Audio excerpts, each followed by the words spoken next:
Welcome, everybody. Tonight we have a very special program about Al Martinez, who is a much-loved figure who lived in Topanga and wrote for the Los Angeles Times for many years, a very beloved person. And tonight we have Sue Hodson. She's the retired curator of literary manuscripts for the Huntington Library, where Al Martinez's papers are held. She continues to speak and write frequently on literary and archival subjects. Her previous book is Jack London, Photographer. Sue, thank you.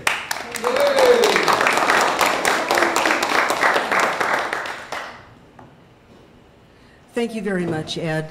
It's a great pleasure for me to be here tonight, especially because this is Al and Joanne Martinez's territory. So I'm really thrilled to be in Topanga Canyon. I came out here from Pasadena and San Marino many, many times to take boxes of his papers back into the library or to come to meet with them for different purposes. And so my car knew the way to their home. And Topanga Canyon, it's like coming home again tonight to be here. So thank you for having me. It's a great pleasure. You'll be hearing during the course of this more of how I got to know Al, how I met him, and how I began to be a friend of his. Let me start by saying, is there anyone here tonight who knew Al or Joanne? All right. Yay. Yay. Okay. Yeah. They were absolutely amazing people, as you know, and it was one of the great joys of my professional career to begin to be friends with them, to count them as friends, and also to acquire Al's papers for the Huntington Library. Okay, we'll get started, and I hope I can read this and read the parts I need to read. See if my x-ray vision will work tonight. Excuse me. I'm going to start with two epigrams that come from Al's columns and that deal with his view, his experience of war. The first one is, and this comes from a column called Leaving Private Ryan that ran in the Los Angeles Times in July of 1998. He wrote, "That's the way war is sometimes, not just shot and shell, but an awful isolation of spirit. It's in that singularity of elements of existence that we learn about ourselves and glance briefly into the souls of others in the raw awareness that reality provides." And another epigram, this is from a column called Let Them Eat Bars. It's from the Oakland Tribune in 1967. "Lima beans. I ate them for 12 months straight in Korea. You couldn't throw the damn things away because the Chinese would throw them back. No wonder I hate communism, not to mention lima beans." Well, if you've read Al's columns, you know that's Al. Both of those aspects are quintessential Al Martinez. Actually, could I borrow the... Sorry, a little adjustment of the lighting.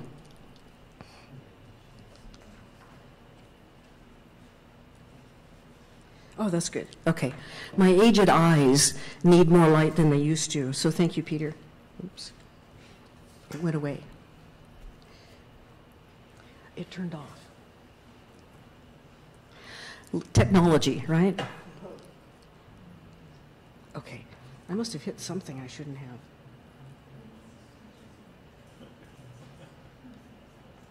It's on right now. I know. Okay. Thank you. Thank you. I'll try not to turn it off again. Sorry about that. Al Martinez, whose dates are 1929 to 2015, was an award-winning columnist best known for his long career with the Los Angeles Times. A child of Oakland who grew up in hardship, he attended San Francisco State College for 3 years, editing and writing for the school paper, The Golden Gator, and was in the Marine Reserves before being called up in 1950, soon after the outbreak of the conflict in Korea. First as a rifleman on the front lines, and then as a combat correspondent,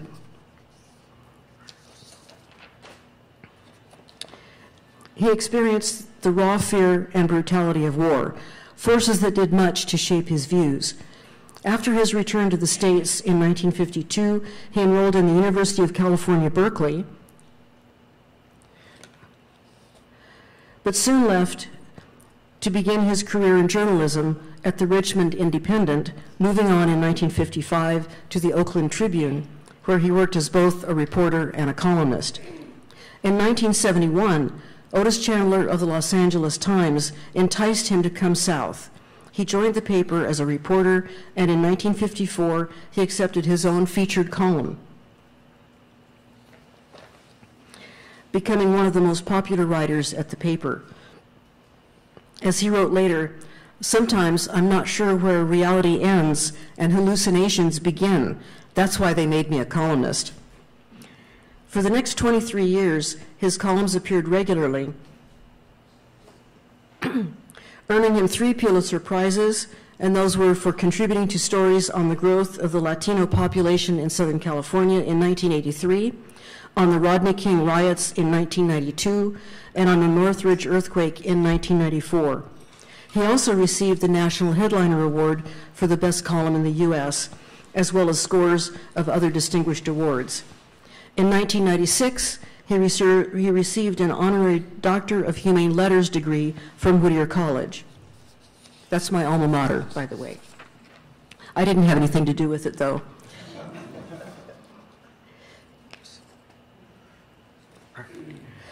In the 1970s through 1990s, Al also wrote extensively for television, turning out scripts for series and for TV films. His credits include scripts for Hawaii Five-0 and Bronx, starring Jack Palance. He created the series Jigsaw John, starring Jack Warden, based on an LA detective he had profiled in a column. His screenplay for the television film Out on the Edge, starring Rick Schroeder, earned him an Emmy nomination.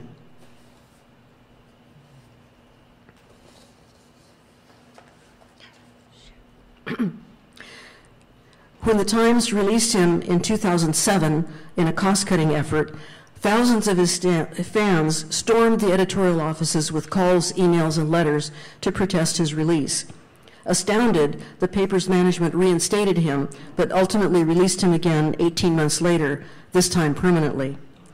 Al continued to work as a freelance writer for the Los Angeles Daily News and the Topanga Messenger, yay, as well as other publications, and to teach writing seminars until shortly before his death in 2015.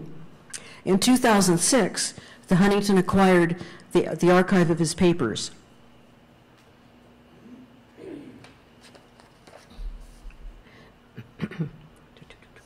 In 2012, I curated a major exhibition on Al. I titled it Al Martinez, Bard of L.A., because his writing had always struck me as so graceful and eloquent that it was close to being poetry.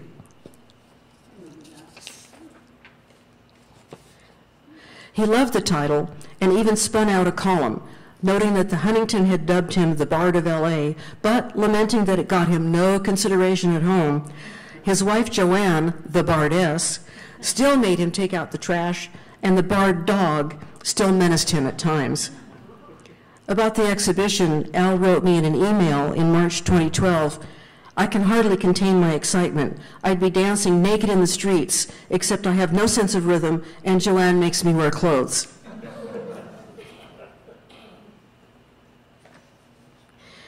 Prior to his distinguished career in journalism, as we have noted, Al served on the battlefront in Korea during the Mid-Century War. The police action in Korea began on June 25, 1950, when North Korean forces attacked South Korean positions south of the 38th parallel. You can see the 38th parallel, that there's a line demarking, literally just dead center in the country. No care was taken to make a division where it might make sense. By September 15th, the 1st Marine Division made an amphibious assault on Incheon, a legendary battle that succeeded against all odds. And the story behind that battle was that the city of Seoul had been taken by the North Koreans, and the South Korean, the forces fighting in South Korea, the United Nations, including U.S. and others, wanted to retake Seoul. Well, General MacArthur, who was in overall charge of the battle, of the war effort, was insistent that they do a landing, an amphibious landing at Incheon, which was very close to Seoul. All of his advisors said, no, no, don't do it. That's folly. It's not going to work, because there's like a 32-foot difference in the tide levels at the Incheon harbor. And they said, it's hopeless. You can't do it. It'll never work. Well, he insisted. They did it, and by golly, it worked. It shouldn't have, but it did. So, you know, he was proven out to be at least lucky, if not correct. Who knows? Just a few days after the Incheon landing on September 22nd, Al Martinez, who had been in the Marine Reserves at San Francisco State, departed from the Navy intake area at Treasure Island, San Francisco, and headed to his induction in San Diego. In his first letter written home to Joanne on board the train south, Al writes in a mood of anticipation, trepidation, introspection, and a fair amount of bravado about going off to war in a distant land. He writes, quote, "My darling, the Marine Corps doesn't have me yet, but they're only about 8 hours away from it. We're just outside of San Luis Obispo now. The sun is warm on the windows. Don and I just finished lunch of club sandwiches and milk. There were so many things I wanted to say to you at the depot, but the words died in my throat, and instead I just wanted to cry. You remember when I was talking about the scared little kids in Levi's, bright sport shirts, long hair, etc., and how old I felt beside them? I thought of them on the fields of Korea and in the mountains of China, in the ice of Russia and the heat of the South Pacific. I tried hard to visualize them killing a man, and I couldn't."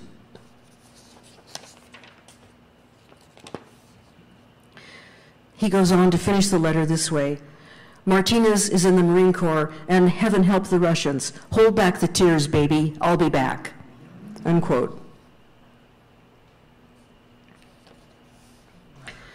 2 months later, just as Al was beginning his basic training, on November 27, 1950, Chinese troops surprised the U.S. 10th Corps in the area of the Chosin Reservoir, and a brutal, now famous 17-day battle ensued in sub-zero weather. And of course, Al was not part of that, but it was legendary, even to him as he was joining his units in Korea. For more than a year and a half, Al Martinez dispatched letters, 370 of them, nearly every day to his wife Joanne, from September 1950 to April 1952. The letters document three phases of Al's military life. They are written from Marine boot camp, from the battlefront in Korea, and from the vantage point of a regimental writer and combat correspondent in the war zone. At age 21, having been married just over a year when he departed, Al and Joanne were barely launched on their life together when they had to endure the loneliness of living apart, as well as the anxiety for Al's safety in the heat of battle. The letters Al writes from basic training tell in some ways a familiar tale of discipline being pounded into raw recruits, but he probes more deeply into the situations around him, as well as the lives of his buddies, to tell important, moving stories of the men's experiences and states of mind. The Korean War straddled the midpoint between the black and white loyalties of the Second World War, with its pretty clearly defined sense of right and wrong, and when the patriotic war effort in the U.S. was largely unquestioned, and, on the other hand, Vietnam, with its more ambiguous issues that colored the views of both the public and the military. In this excerpt from a letter dated January 3rd, 1951, Al describes the bitterness and cynicism of his fellow boots, an attitude that foreshadows both the civil protest and the unrest within the military that would emerge full-blown during the war in Vietnam. He writes, quote, "You'd be surprised, Joanne, if you could see the tremendous amount of apathy and disgust here at Pendleton of all places. Men talk openly of going AWOL and mean it. They plan it all out in the open. 2 or 3 are always missing at roll call in the morning. The average has raised to 15 men a night going over the hill. One of my good buddies has never come back from his 10-day leave. Officers practically beg their men to stay. Thank you. And advise them to come and talk to the COs if they feel like going AWOL. The situation is desperate, unquote. On another occasion in basic training, Al writes on January 15th, 1951, about a chilling incident when a recruit utterly loses his senses. Quote, "The hills were steep. We were on our way back when some kid dropped his gear and went screaming down the side of the hill, completely and hopelessly snapped. The gunner caught him then started spouting off. What the hell is Uncle Sam supposed to do? Apologize to you mothers for bearing idiots? The kid was laying conscious in the back of a pickup truck, and the gunner approached him with, 'Why don't you scream now?' He continually rode the subject, ridiculing the kid. I didn't know the kid personally, but I do know that he wasn't kidding. That stretch was just too much for him, and it seemed that he had to crack sooner or later. He was sensitive, homesick, and maybe a little too young to think in terms of guns and war. I wish I knew. The closer I come to a military machine, the further away from it I grow. I suppose in time they'll make a Marine out of me, hard, without scruples, but never without a mind. It seems such a shame to waste a generation that might have done something. So you see, Joanne, this day has been rather miserable. It wasn't the gunner's fault. He had to handle it that way to keep the company from mutiny." Unquote.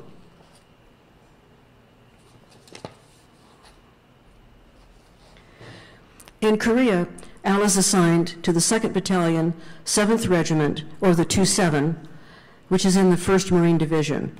Their insignia, which you see here, shows the motto, "Ready for all, yielding to none." As a replacement, he is sent to Fox Company, which had earned great distinction at the Chosin Reservoir. After Al joins the unit, he helps his buddies create an image and motto, and here he poses with the resulting sign, Fox Company, hot to trot. Once he reaches the front lines of Korea, Al writes home about the action and the hardships he faces.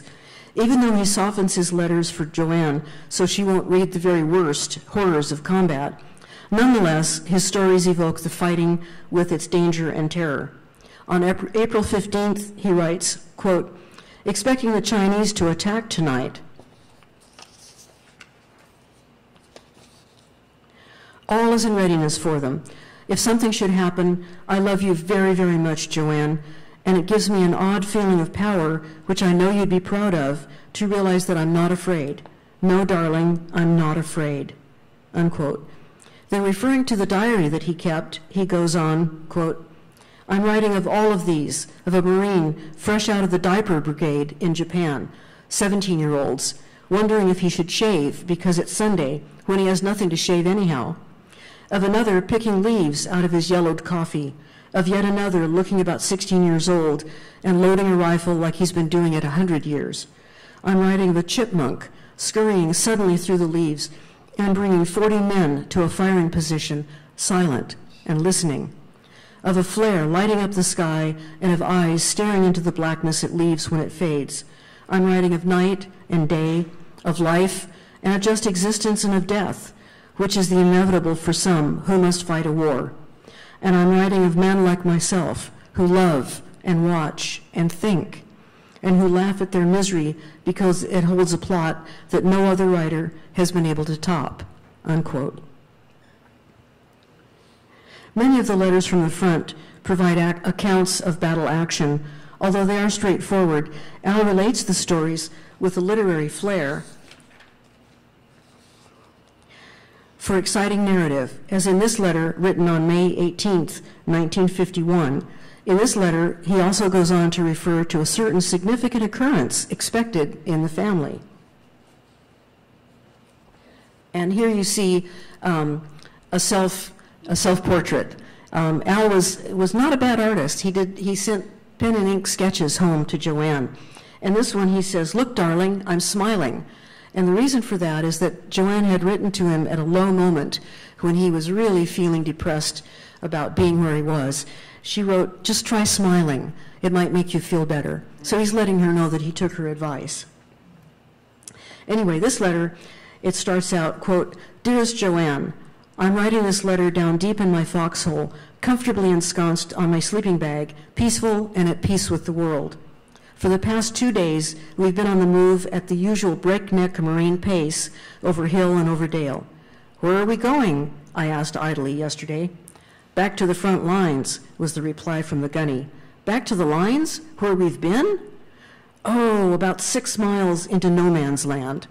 Had I known that, I wouldn't have slept nights, believe me. I thought we were on the lines with troops all around. There were troops all around, Chinese troops. In front of us is a valley covered with mines. To our rear are tanks and artillery. In my foxhole are 10 hand grenades, 5 rifle grenades. I'm the only rifle grenadier in the squad. 1 white phosphorus, 2 flares, about 500 rounds of ammo, and me. Why, hell, I could hold them off by myself." Oops. Sorry. "This is the most protection we've ever had. Usually they throw us out in front of God and the Chinese with an M1 and say, 'Kick hell out of them.'"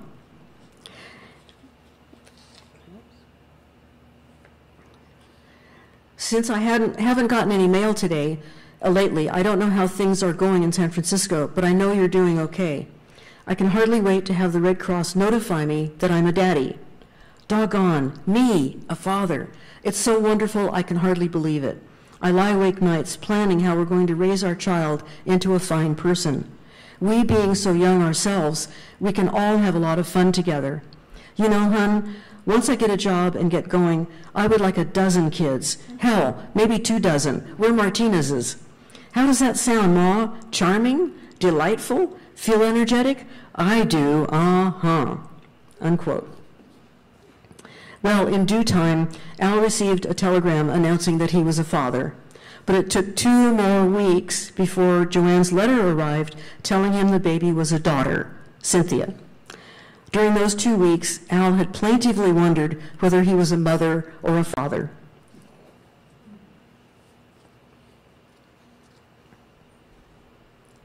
Here's another excerpt, this time from a letter dated June 3rd, 1951. Quote, "It all began when we were moving through the valley. The Chinese hit from both sides. We had casualties, not many.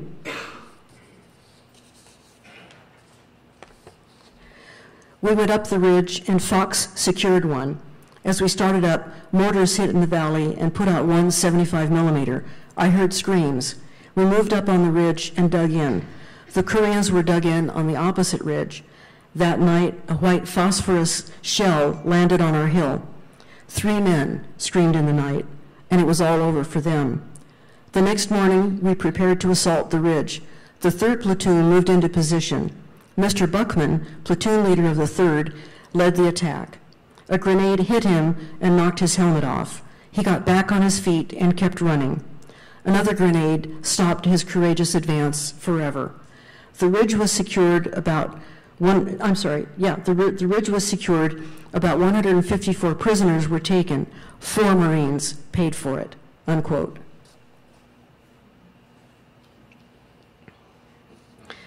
Whenever Marines were lost in battle, like the 4 just mentioned in Al's letter, replacements would arrive to fill out the ranks. And you see Al's drawing of Ronnie replacement here, who definitely looks clueless. There's a bullet that's going through his helmet above his head, and he just doesn't know what he's supposed to do. Even though the need for replacements held a degree of sorrow, Al still managed to find humor, as in this drawing. Al also derived humor from some of the discomforts of life on the front, as in this letter dated, in his words, June 18th, I think. He offers his take on the many annoyances of insect life for a Marine in the field. And here you see a page of drawings, and over to the left, along the left side, is his drawing of a fly. But the flies were driving him nuts, as we're about to hear. He wrote, "Something has to be done about the flies. I've killed them, cursed them, threatened them."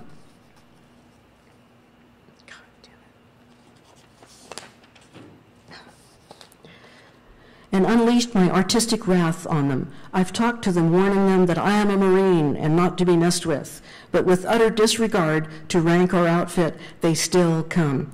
I've begged them, reasoned with them, and appeased them by setting out parts of my rations to no avail.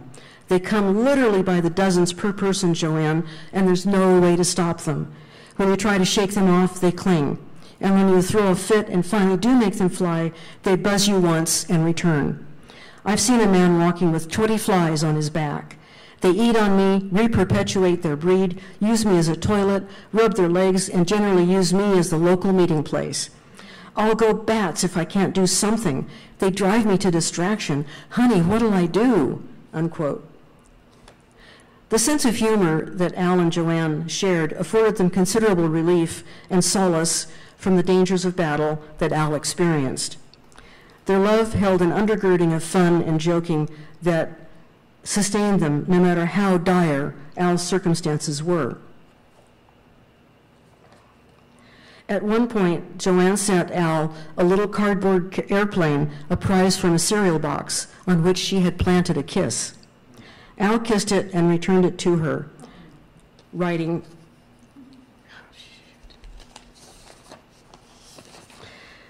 I love you with all my heart and soul. On this little plane, I return my love to, I return to my home is my love, my heart, and my very life. Take it, it's yours, unquote.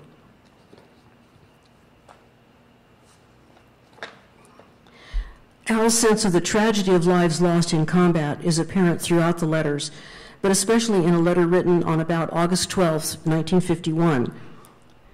This letter is penned on the back of a booklet that you see here titled In Memoriam, 7th Marines, Colonel Herman Nickerson, Jr., USMC Commanding. Inside the booklet, and you see the two inside-facing pages here, inside, Al has marked the names of the comrades he knew who have been killed. His letter reads, you see it on the right, quote, Dearest Joanne, a lot of these men are ones you knew, friends of mine whom you met at the dog company party in San Clemente. You may not remember them, but that makes little difference to everyone concerned. In a few years, it won't make any difference to the world that they died on a napalm-charred, ugly hill in Korea. To me, it makes a great deal of difference. I want a lesson in life to be burned white hot on my brain. I want to remember them when they laughed, the way they laughed. I want to torture my memory until I can see them clearly. Then I want to cut them off, let them die as they did in Korea. Then I want to write about this and tell America, here are your sons.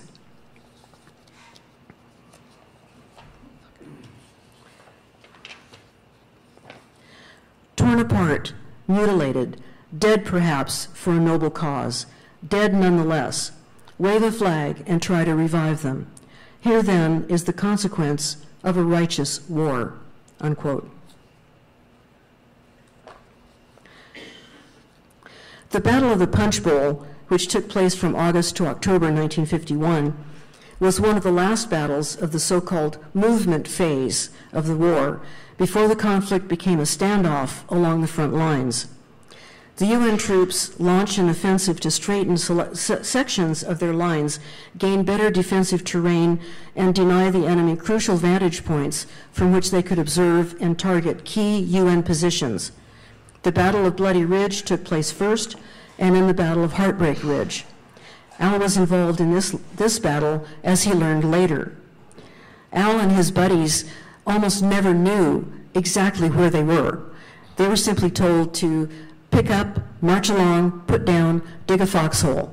And then maybe 20 minutes later or 3 days later, pick up, march along, put down, dig a foxhole. And they saw action. They usually didn't know the names of the battles. But later, Al was able to find out what he had taken part in. On October 15th, 1951, Al was transferred to the regiment's Public Information Office, or PIO. The next day, he writes to Joanne, quote, at 6:35 p.m., I have completed my first day with regimental PIO.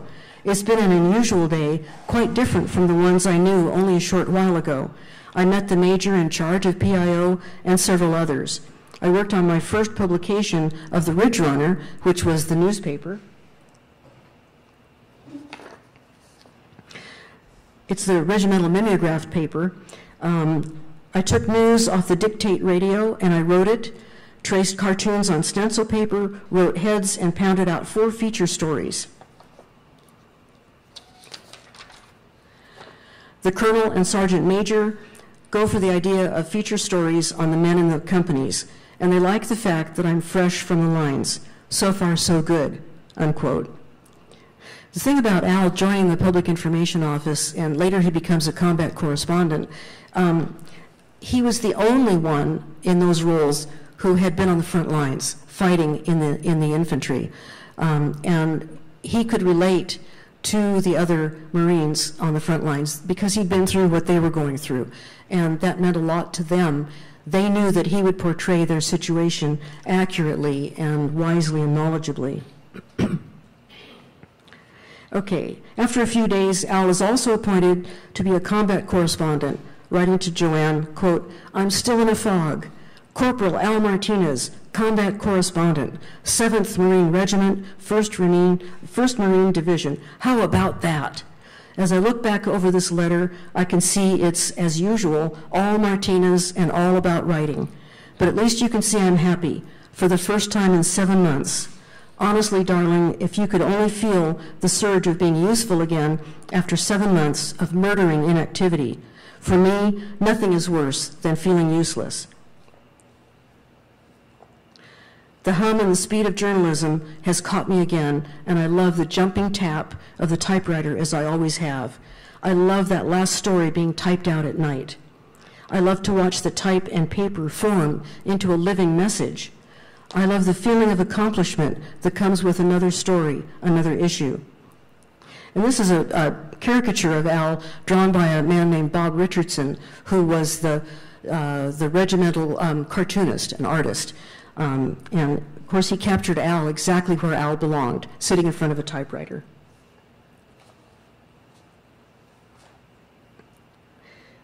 He goes on in his letter, "It's me again, learning, experimenting, profiting by slow degrees. It's me again, Joanne, and after months of non-entity, I can believe it again."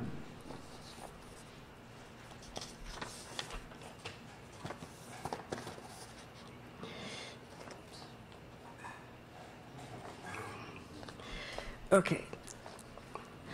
Joanne had sent Al a toy turtle that he carried on in his jacket through all the days and nights of 7 months in combat. And you can see the turtle here blown up and then on a page with other drawings in his letter. Beginning with the turtle's arrival in Korea, Al always signed his letters "From Al and Boondocker." He had named the turtle Boondocker after the boots that the Marines wore in the field.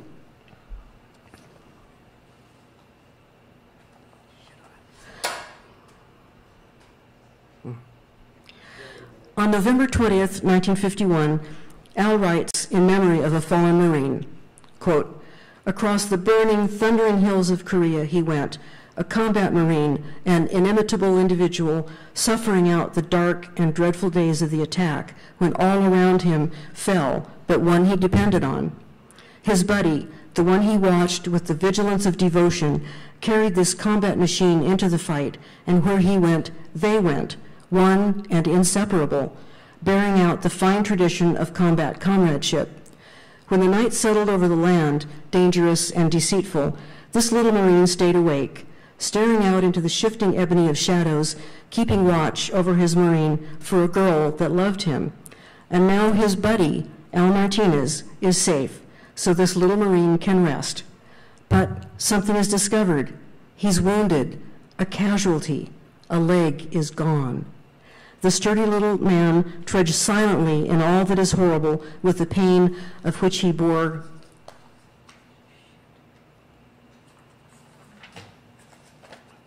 no mention. We can only now decorate him. To Boondocker Martinez, my buddy, my luck, I proudly present the Purple Heart." And here you see Boondocker wearing his Purple Heart ribbon for wounds received.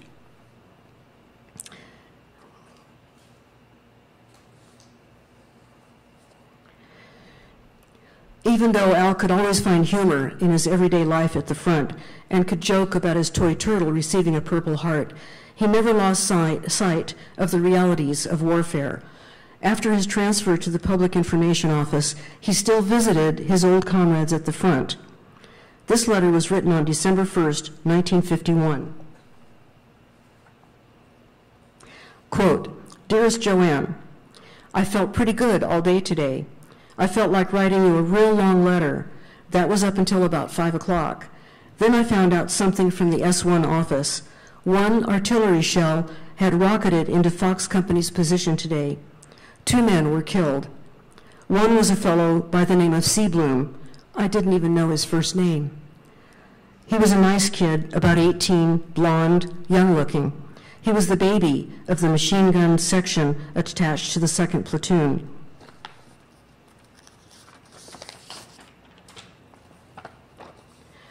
I came to like him a lot, a hell of a nice kid.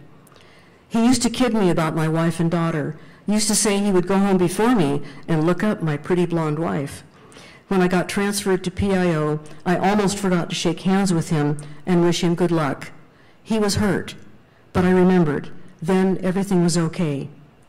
Seabloom and I never hung around each other too much, but when we were together or when we stopped to talk on the road, we were the best of buddies.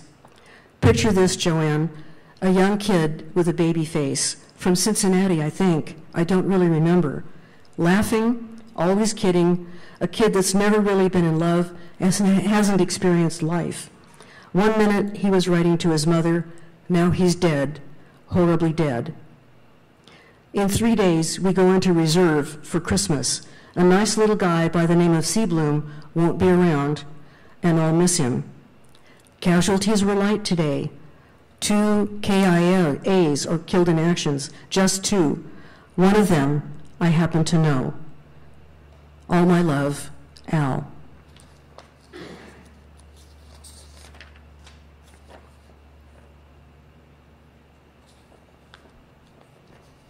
Jumping ahead, in 1993, Al and Joanne, together with other Korean War veterans, traveled to South Korea on a trip sponsored by the U.S. Navy League, the Korean Airlines, and other organizations. Al wrote a column about his journey called The Boys of Autumn, and it was published in 1993 in the Los Angeles Times. Here's an excerpt. Quote, "I saw a man cry who had never cried before. I saw a widow search for the exact place where her husband had died. I saw a son trying to reconstruct the last days of a father he had never seen. I stood on a mountaintop 3,000 feet high and looked over a vista of almost surreal beauty, of ridgelines cascading back into the distance in muted tones of blue and gray, of autumn colors so bright they were blinding. I tried to remember how it had been back then, trudging past the stepped rice paddies to reach the foot of the mountains, and then charging up their steep slopes in the face of gunfire. They were days of drums and bugles, of victories so sweet they can never be achieved again, of fears so deep and elemental it can never be repeated.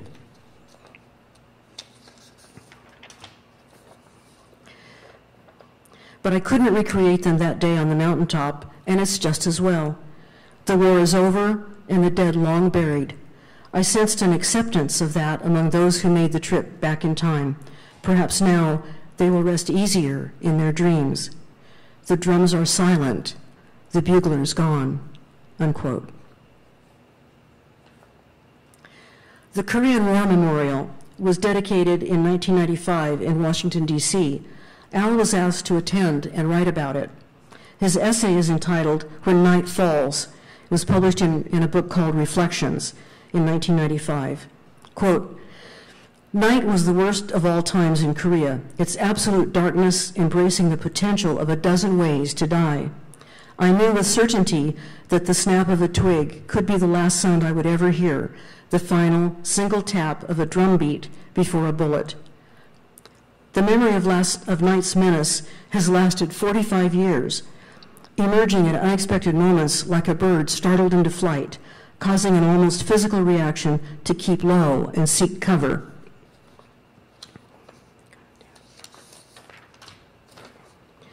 And so it was proper that I should visit the newly dedicated Korean War Memorial as dusk fell over the Washington Mall. The 19 soldiers that composed the memorial seemed to move with the shadows that shifted with the transition from day to evening. Pale green spotlights cast their faces into ever-deepening expressions of tension and anxiety. The images were haunting. I saw myself there and heard a twig snapping. There were no parades or bugles when we came home. No crowds cheered. No storms of confetti and streamers fell from tall buildings. Now, if nothing else, the monument tells us our pain is acknowledged and the brutality of our war is recognized. To that extent, we can slip out of the uniforms of our memories and rest easily with our terrible encounter. Finally, there has been a tribute, finally a parade, finally a band.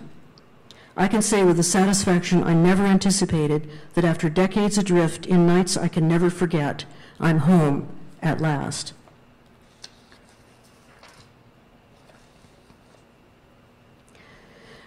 One of Al's last pieces on the war, called Korea, Memories of a Distant Thunder, appeared in LA Observed on September 20th, 2013. Quote, I have processed all of that over the years. It's only a distant thunder now. But something happened the other night. Part of a miniseries on the war called Fire and Ice was playing on television. When I realized what the show was, I called for the others to come and see the war I had fought a long time ago. Come and see your husband charging up a hill. Come and see your father loaded down with weapons. Come and see your grandpa, thin and hard and angry. See napalm blossoming like fiery red roses on an icy hillside. See tanks roaring and clattering by and corsairs diving low. See me transfixed by the violent calligraphy, a witness to the end of the world. But no one responded. So I sat alone before the television set and was pulled deeper into my isolation to the Huashan Reservoir, where half of a Marine battalion was lost, to Hill 749, the most terrifying night of my life, where my best friend died in my arms, to gruesome images of napalm-blackened enemy corpses, fathers and brothers and sons who had died in the posture of their fight. I turned off the TV and sat staring at the set until Joanne called for me to join them. My face, tired and old, reflected off the darkened screen. Come on, she coaxed. The war is over. The face left the screen as I rose from my chair, willing to walk away, but knowing that the horror still festers in a corner of my soul and that the war will never be over, unquote. Throughout his letters, Al adopts a number of different tones depending on his mood. He can be elegiac in describing the beauty of a starry night in Korea. He can be hard-bitten when writing about the enemy, but also gentle in portraying Korean children or civilian adults whose lives are ruined by war. He can be contemplative in writing about the heroism of his comrades in arms and about the meaning of war. He can be funny in presenting character studies of other Marines, and he is at times whimsical or philosophical about the humorous or ridiculous aspects of military life. He is tender and loving, and occasionally lusty and earthy with his wife Joanne. And he teases her, revisiting such shared jokes as his apparent past misstatement in referring to her ruby teeth and pearly white lips. And he is filled with love and awe for his daughter, signing off each letter with kisses, capital X's for Joanne and lowercase x's for baby Cynthia. Throughout, Al is never less than eloquent and insightful about his situation and about the others around him. He brings to the letters a keen intellect, a deep understanding of humankind, a sense of humor about life and its vagaries, and a writer's ability to enliven and enrich the stories of his experiences. The letters form a complete narrative arc, telling the full story of the 3 phases of Al's service in the Marines. In them, he tells the story of every man on the battlefront, but he also tells the unique tale of his own specific life, the lived experience, that is so crucial for documenting and enriching what we know about the people who lived through major events in history. Thank you.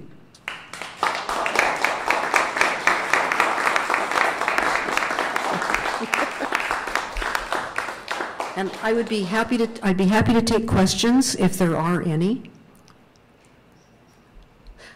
Yes, sir. No, that's not your hand up, sorry. There's something on the wall behind you. Yes, sir. So Ed. how did you determine, you could have written several books on Oh, yeah. subject. So how did you think of other things, or did you automatically know this is the thing that I want to do? The question was, how did I know I wanted to do this, and could I have done other things?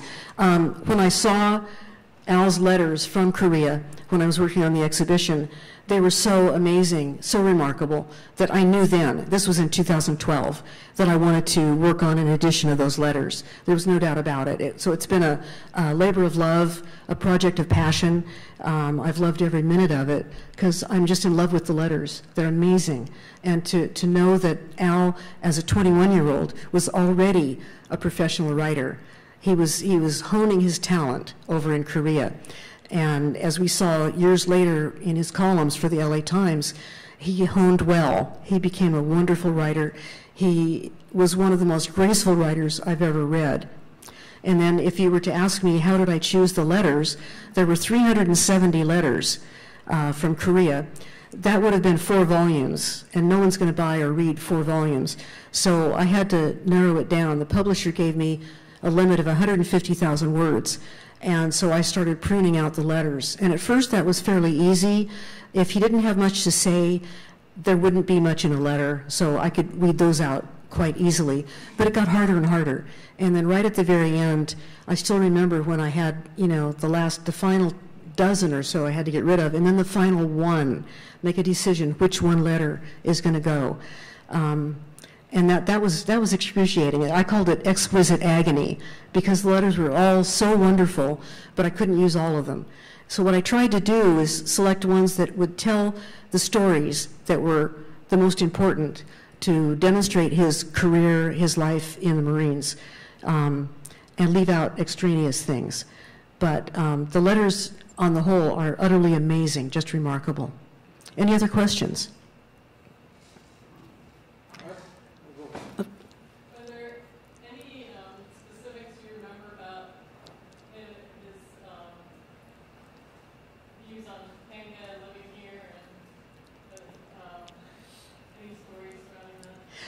Questions about his views of Topanga. He loved it here.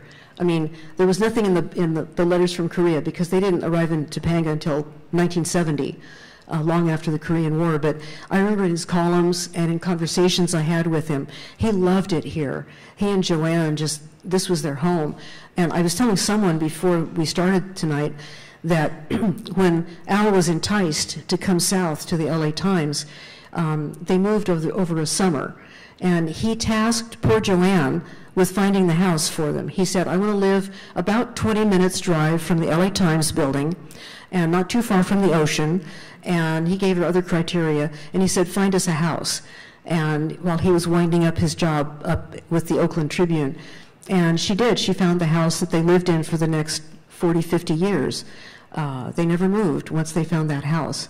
They would add to it. When he was writing for television, he was earning a lot of money, and so they had their Jigsaw John room, and they had the Rick Schroeder room. So every time he did a series, that would fund adding on to the house. But they loved it here. They really loved it. They loved being close to the wilds. You could walk out of their house and you'd be right in the middle of trees and just beautiful, beautiful rustic scenery. So they loved it here. I think all of you do too, right? Yes. Okay. Any other questions? I think I missed a hand. Over here. Oh, yeah. Sorry. 20 minutes from Topanga to downtown? Yeah, I know. I know. Well, I think maybe they skated that a little bit. is the daughter, have you heard from her? I mean, must be a real gift for the family. Yeah. Very sadly, their first daughter, born while he was in Korea, Cynthia passed away from cancer about 13 years ago, I think. Very sad. But they have two other children, Alan Martinez, known as Marty, and then Linda Martinez-Bach. And Marty and Linda both live up in Washington State, within about 20 minutes of each other. So they're close up there. And they've just been incredible. First, I had gotten an agreement with Joanne, who was incredible to work with. She gave me permission just automatically. She said, go to it, have fun. And then she passed away, and so I got a new agreement with the son and daughter, and they've been fantastic to work with. Best helpful in every way possible, and they're thrilled about this. Yeah. Other questions? It's a little hard to see. You had, no? That might be it. Thank you. Okay, thank you so much. Thank you very much.